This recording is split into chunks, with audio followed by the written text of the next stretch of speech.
రెండో విడత పంచాయతీ ఎన్నికల్లో బీఆర్ఎస్ అధికార పార్టీకి ఝలకిచ్చింది. సిద్దిపేట నియోజకవర్గంలో బీఆర్ఎస్ బలపరిచిన అభ్యర్థులు అత్యధిక స్థానాలు గెలుపొంది చరిత్రను సృష్టించారు.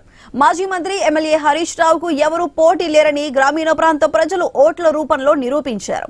సిద్దిపేట నియోజకవర్గంలోని సిద్దిపేట అర్బన్, సిద్దిపేట రూరల్, చిన్నకోడూరు, నుంగనూరు, నారాయణరావుపేట మండలాల్లో సర్పంచ్ కు 91 స్థానాలు ఉండగా ఇందులో 78 స్థానాల్లో బీఆర్ఎస్ బలపరిచిన అభ్యర్థులు గెలవగా కాంగ్రెస్ 5 స్థానాల్లో, బీజేపీ 2, ఇండిపెండెంట్ అభ్యర్థులు 6 స్థానాల్లో గెలుపొందారు.